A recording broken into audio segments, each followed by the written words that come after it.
ठीक है।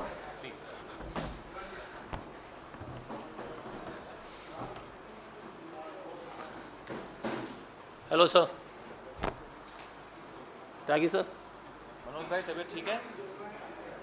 क्या हुआ? ओ बाप रे। ओके, जब आप बोलेंगे तब शुरू कर लेंगे।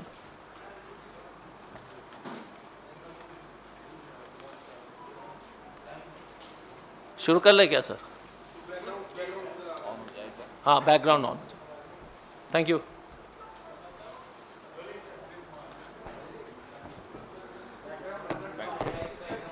बैकग्राउंड आ जाएगा सर, आ जाएगा।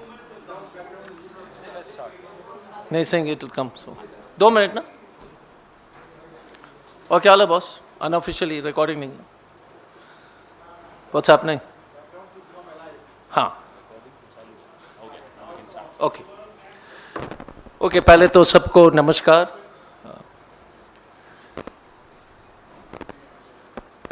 आज का प्रेस कॉन्फ्रेंस राजनीतिक हिंसा पर है। अभी 2:30 बजे सलमान खुर्शीद जी के नेतृत्व में, जिसके सदस्य थे पवन जी, मैं और मोहम्मद खान साहब, हम लोग ने मुलाकात की चीफ इलेक्शन कमिश्नर और इलेक्शन कमीशन के पदाधिकारी के साथ।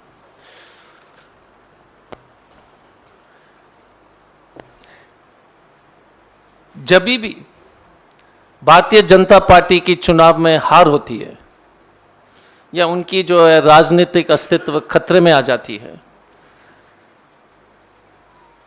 तो भारतीय जनता पार्टी का एक ही स्टैंडर्ड डिफॉल्ट मोड है, वो है हिंसा। और इसका जीतता जागता उदाहरण जो है त्रिपुरा में है।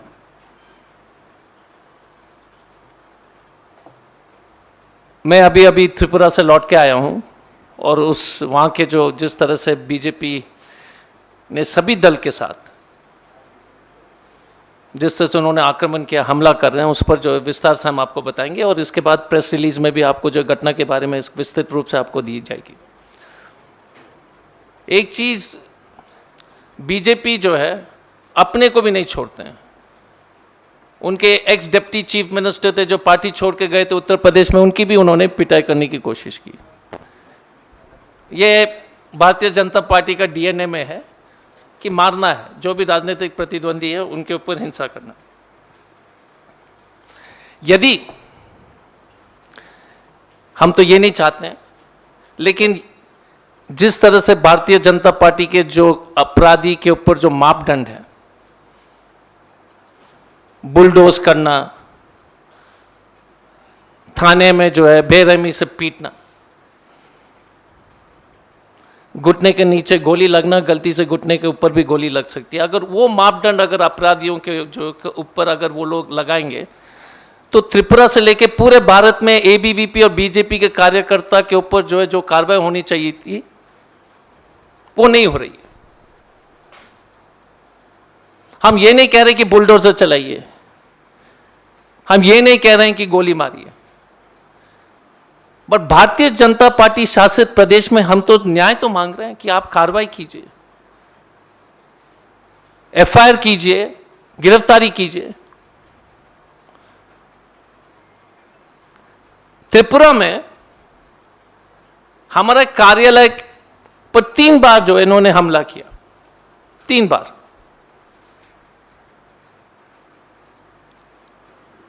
काफी जो है कार्यालय को उन्होंने जला दिया। लगातार अखबार में जो ये न्यूज छपती रही है, लेकिन मोदी जी और अमित शाह जी एकदम चुप हैं।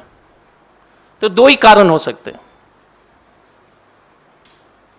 ये तो या तो मोदी जी और अमित शाह जी बोलने में डरते हैं, या इनके निर्देश के आधार पर यह सब हो रहा है।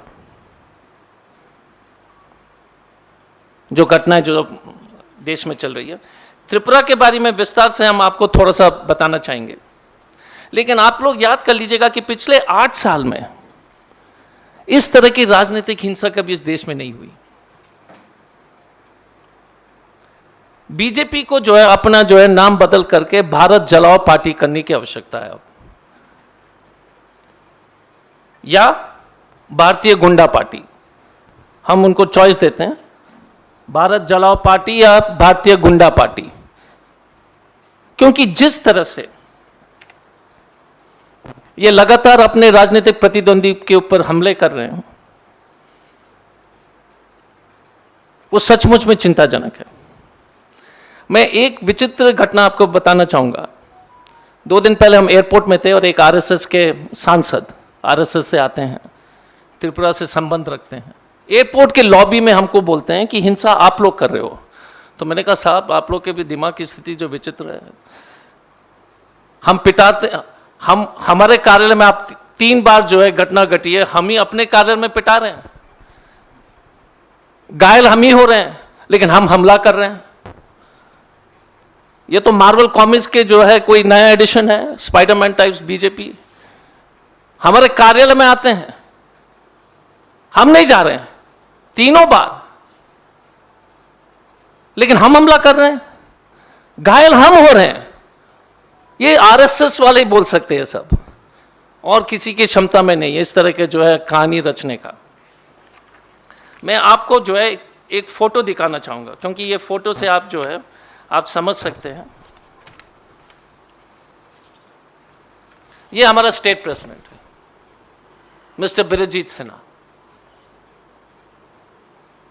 Ex minister, ex MLA, PCC. कार्यालय में इनका सर फोड़ा दिया जाता है।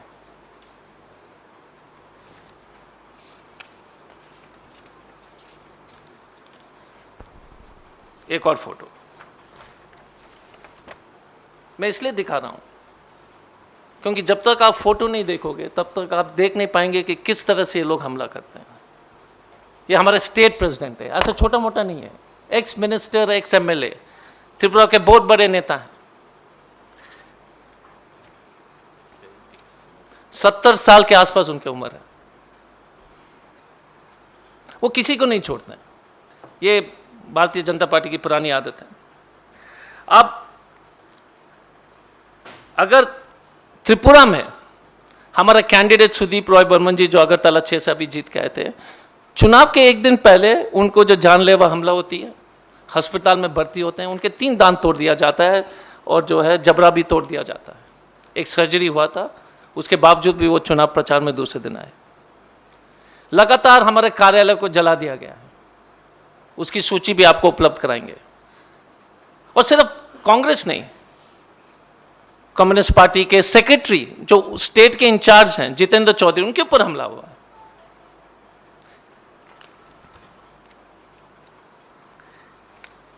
अजीब बात यह है कि मोदी जी जर्मनी में बोलते हैं कि भारत लोकतंत्र की जननी है, लेकिन भारत में मोदी जी लोकतंत्र की हत्या कर रहे हैं। और जैसे जयराम रमेश जी ने हमेशा कहा कि जगत के झूठ के जगत गुरु श्री नरेंद्र मोदी जर्मनी में भी झूठ बोल रहे हैं, जर्मनी में भी झूठ बोलने लगे। जिस दिन हमला हुआ उसी दिन वो जाकर ये भाषण दे रहे थे।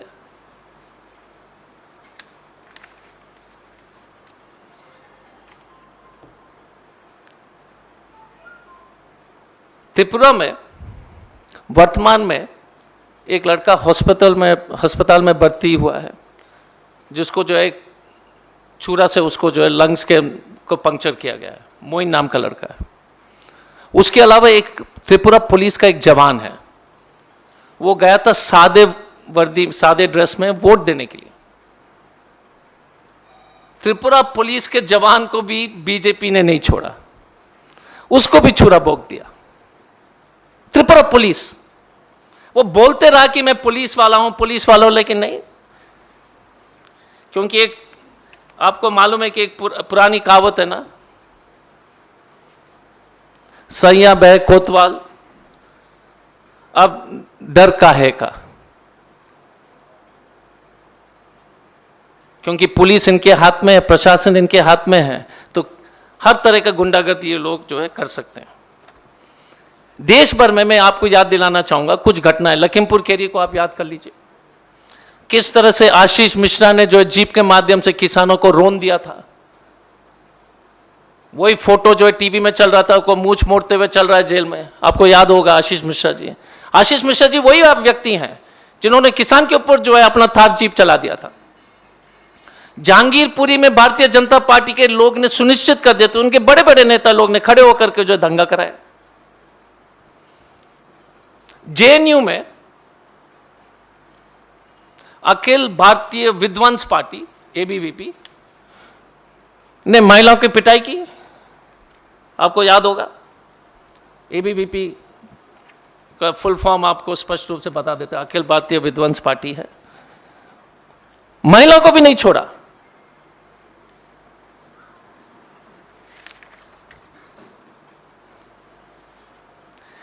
तो जितने भी हिंसक घटनाएं जो बीजेपी के द्वारा की गई है, एआईसीसी के कम्युनिकेशन डिपार्टमेंट से उसको विस्तार में आप लोग को जो है हम लोग बता देंगे, लेकिन उस पर कुछ मैं बताना चाहूँगा।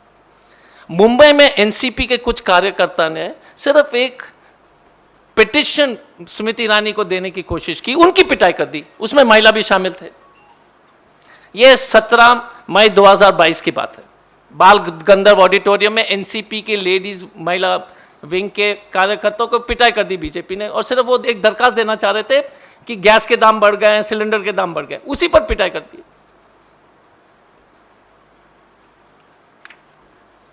गोरखपुर में स्वामी प्रसाद मौर्य जी जो उनके पार्टी छोड़ के चले गए, उनके ऊपर जो है लाठी और पत्थर से जो है हमला हुई। अगरतला उदयपुर जिला में कम्युनिस्ट पार्टी के 10 लोग के घर को जला दिया गया। हैदराबाद में टीआरएस वर्कर्स एक कार्यक्रम से लौट रहे थे तो बीजेपी वाले ने उनके ऊपर हमला करके उनको जम के पिटाई की।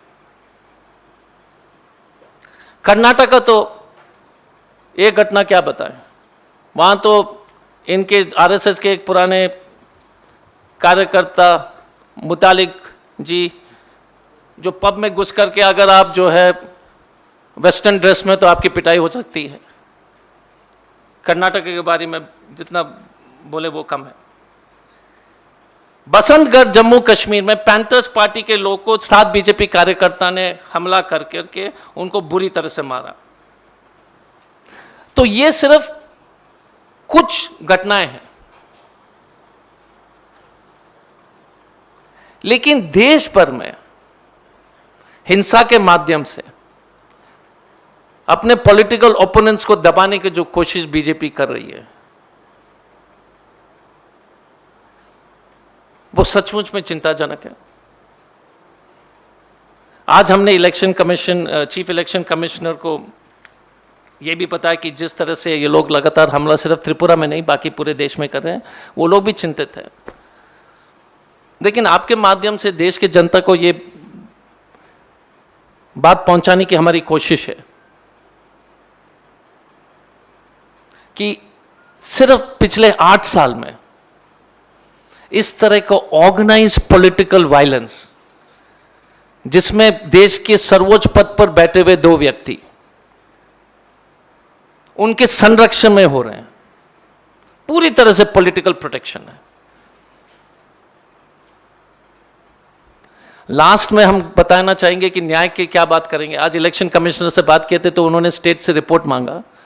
स्टेट ने कहा कि हमने इस संदर्भ में 6 लोग को गिरफ्तार कर लिया, तो इलेक्शन कमिश्नर बड़े खुश थे। वो 6 तो हमारे ही लोग थे जो हमारे ऑफिस में बैठे हुए थे, जो पिटाई भी खाए थे। ये है देश की कानून व्यवस्था। एफआईआर दर्ज करने वाले को जो है पुलिस गिरफ्तार कर रही है त्रिपुरा में और देश में।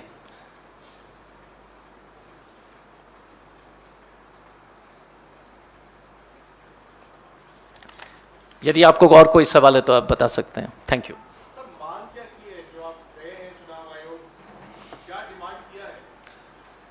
हमारी पहली मांग थी कि पूरी तरह से एक इंडिपेंडेंट इंक्वायरी होनी चाहिए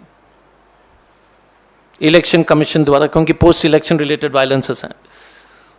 दूसरा कि इतने घटना घटी है लेकिन कोई एफआईआर नहीं हुआ है काफ़ी इंसिडेंसेस में, तो वो रिपोर्ट मांगा जाए। तो जहाँ जहाँ हमला हुए कांग्रेस और बाकी अन्य दल के ऊपर भी, उसकी सूची हमने दिया और हमने कहा कि आप मांग के आइएगा, क्योंकि अखबार में छपा है, वीडियो चल रहे हैं, लेकिन एफआईआर नहीं हो पा रहा है। तो उसकी सूची जो है हमने इलेक्शन कमीशन को सौंपा। दूसरा कि हमने प्रोटेक्शन मांगा है कांग्रेस ऑफिस को और कांग्रेस के लीडर्स को, कांग्रेस के कार्यालय में। पिछले 2 महीने में तो 4 जगह तो हमारे जो है कार्यालय को जला दिया है। कोवाई, सोनामुरा, बिलोनिया, बिशुलगढ़, कार्यालय को जला दिया है। तो आप समझ सकते हैं कि किस परिस्थिति में जो है हम लोग वहां पर संघर्ष कर रहे हैं। और जहां तक जब भी उनको खतरा लगता है कि किसी भी पार्टी से खतरा है, तो वो हमले अपने शुरू कर देते हैं। निष्कर्ष तो यही है। जी सर।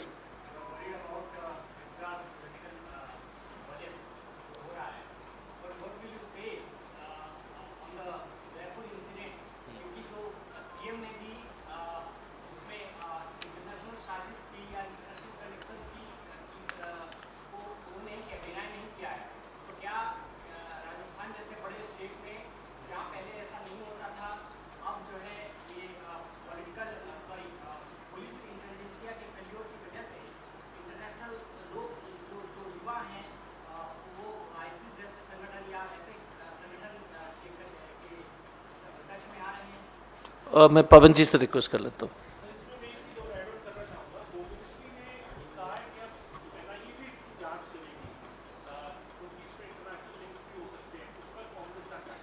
Any other question? इससे संबंधित कुछ और हो तो पूछ लीजिए एक ही बार, ताकि मैं फिर इकट्ठा जवाब दे दूं।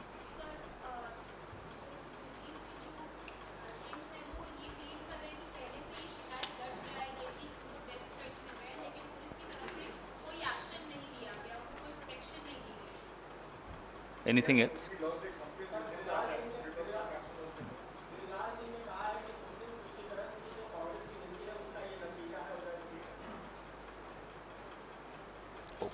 ठीक है। सर्वप्रथम तो स्पष्ट रूप से कांग्रेस पार्टी इस विभत्स कांड की निंदा करती है। अशोक गहलोत जी ने, उनकी सरकार ने 6 घंटे के भीतर भीतर आरोपियों को गिरफ्तार किया।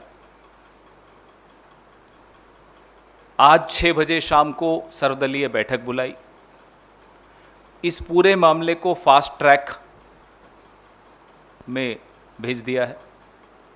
जांच में जो उभर कर आया, उस आधार पर अशोक गहलोत जी ने खुद ही एनआईए को पूरा सहयोग देने की बात की है। और जो माहौल खराब किया जा रहा है, पूरे देश भर में किया जा रहा है, अजय जी ने आपको कुछ उदाहरण दिए हैं, उस पर अशोक गहलोत जी पिछले 2 महीने से कई बार सार्वजनिक तौर पर माननीय प्रधानमंत्री जी और माननीय गृह मंत्री जी को आह्वान कर चुके हैं कि आप राष्ट्र के नाम संबोधन कीजिए, आप नफरत इस समाज में जो बढ़ रही है उसको रोकने की कुछ कदम उठाइए, आप शांति बनाए रखने की अपील पूरे देश में कीजिए, क्योंकि हर गली मोहल्ले में आपको पोलराइजेशन स्पष्ट तौर पे दिख रहा है। हम भी बहुत घूमते हैं, अलग अलग राज्यों में जाते हैं, हर जगह आपको यही विवाद की बात क्यों सुनाई देती? पहले ऐसा क्यों नहीं था, अब ऐसा क्यों है? ये तमाम सवाल हैं, तमाम पहलू हैं जिन पर हम सबको अब विचार करना होगा।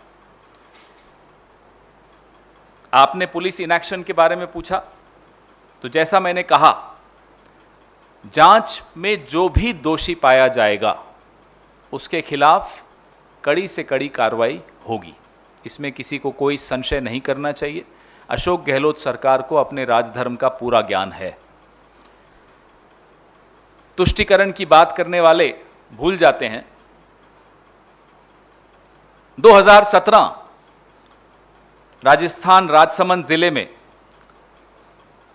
शंभूलाल रैगर ने एक वीडियो बनाया किसी का कत्ल करते हुए और उसको वायरल किया। उस शंभूलाल रैगर के पक्ष में एक पार्टी विशेष के लोग, मेरा शहर है उदयपुर, उसमें अदालत के गुंबज पे चढ़ के तिरंगा हटा के अपना झंडा फहराया। तुष्टीकरण की बात करने वाले भूल जाते हैं सुबोध सिंह पुलिस का अधिकारी अपना काम कर रहा था उत्तर प्रदेश में, उसकी निर्मम हत्या हुई और हत्यारों का स्वागत हुआ, माल्यार्पण हुआ, उनका महिमा मंडन हुआ। तुष्टीकरण की बात करने वाले यह भी भूल जाते हैं कि कमलेश तिवारी की निर्मम हत्या हुई, उसकी सुरक्षा किसने कम की थी। जो तुष्टीकरण की आज बात कर रहा है उसको मैं याद दिला दूं, 6 घंटे में गिरफ्तारी हुई है, अशोक गहलोत की सरकार ने की है। जो तुष्टीकरण की बात करते हैं उन्हें मैं याद दिला दूं, राहुल भट्ट के हत्यारे कश्मीर में कहां हैं, क्या कार्रवाई हुई उन पर। मैं उनसे पूछना चाहता हूं, सुबोध सिंह के हत्यारों का माल्यार्पण क्यों हुआ। अखलाक के हत्यारे की जब मौत हो गई डेंगू से, उसकी लाश पे तिरंगा रखने कौन गया था, महेश शर्मा गए थे। यह तुष्टीकरण की बात करेंगे हमारे से। कांग्रेस सरकार संविधान से बंधी हुई सरकार है और हर सरकार को संविधान के दायरे में रहकर काम करना चाहिए। कांग्रेस सरकार ने वह किया, करके दिखाया। 6 घंटे में गिरफ्तारी हुई। न मजहब देखा जाएगा, न धर्म देखा जाएगा, न जाति देखी जाएगी, न वर्ग देखा जाएगा, सिर्फ और सिर्फ कानून सम्मत कार्रवाई की जाएगी। इस बात का हम आपको आश्वासन देते हैं।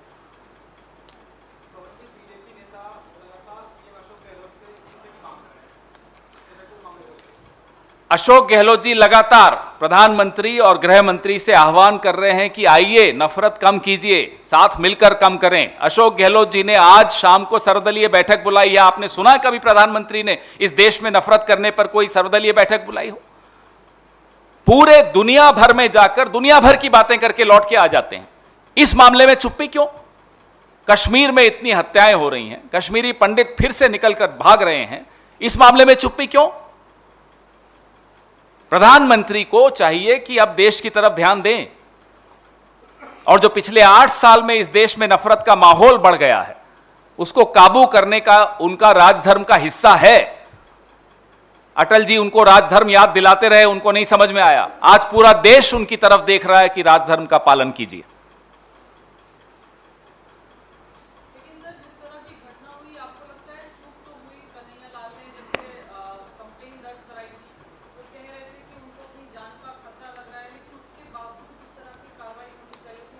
जैसा मैंने आपको कहा, त्वरित फास्ट ट्रैक जांच का आदेश कल ही अशोक गहलोत जी ने दे दिया, आरोपियों को गिरफ्तार किया और उस जांच में ये तमाम पहलू भी देखे जाएंगे। जांच में जो भी दोषी पाया जाएगा, मैं फिर से दोहराता हूं, जांच में जो भी दोषी पाया जाएगा उसके खिलाफ एक ऐसी कार्रवाई होगी जो उदाहरण बनेगी समाज के लिए कि इस तरह की कोताही बर्दाश्त नहीं होगी।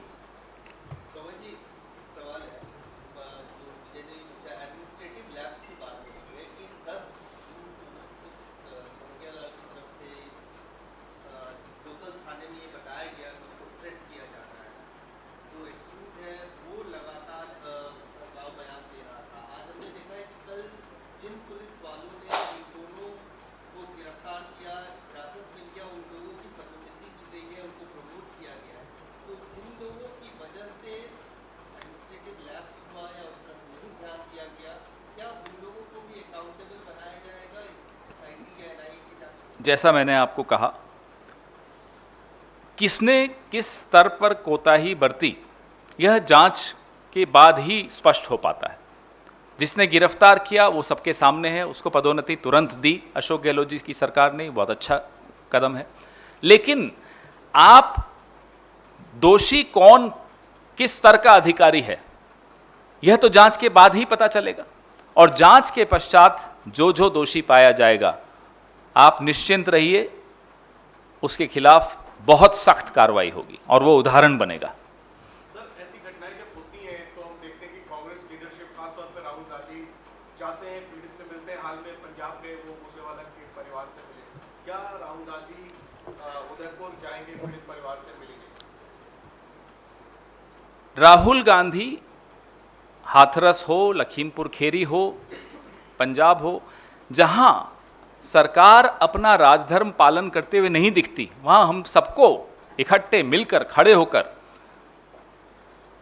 परिवार के साथ खड़े रहना जरूरी है और सरकार को अपना राजधर्म याद रख दिलवाना जरूरी है। राजस्थान सरकार कोई हादसा हो त्वरित कार्रवाई करने के लिए एक मिसाल कायम कर चुकी है पूरे देश में। पूरी पार्टी, हम सब कन्हैयालाल जी के परिवार के प्रति पूरी संवेदना व्यक्त करते हैं और उनके साथ खड़े हैं।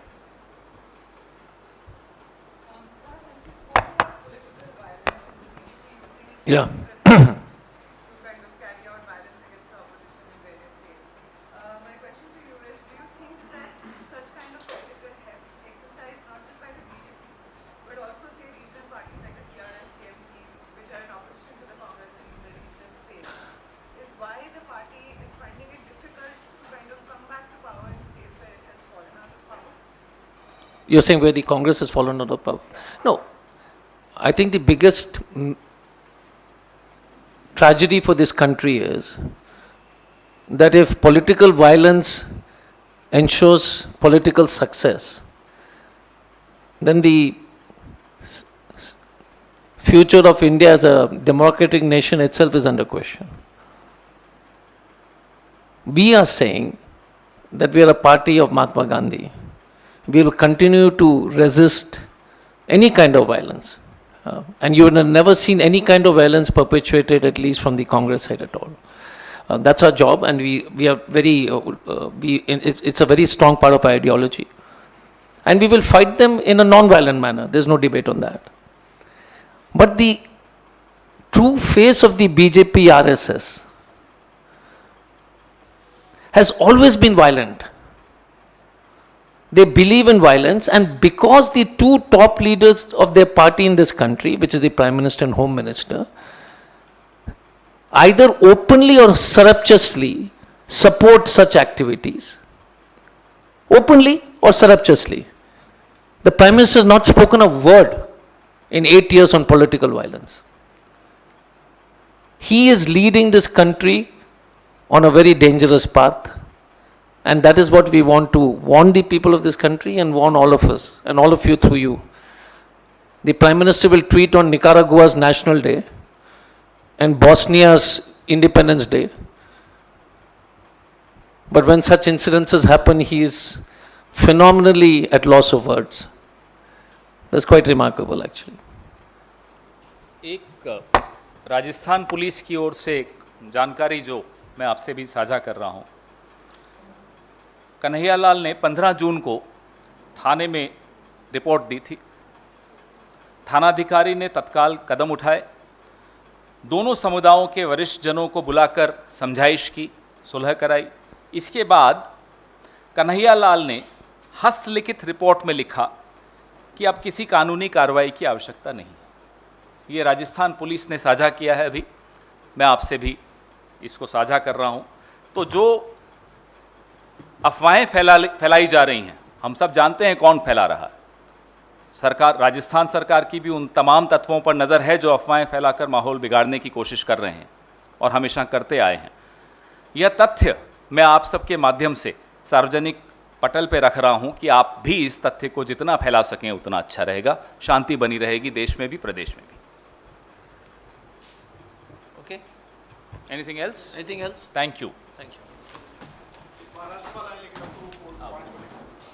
शाम को फिर कर लेंगे, बात कर लेंगे। अच्छा, वो कौन अभी हाँ? नहीं, पीसी नहीं, मतलब बाइट दे देंगे अगर जरूरत पड़े।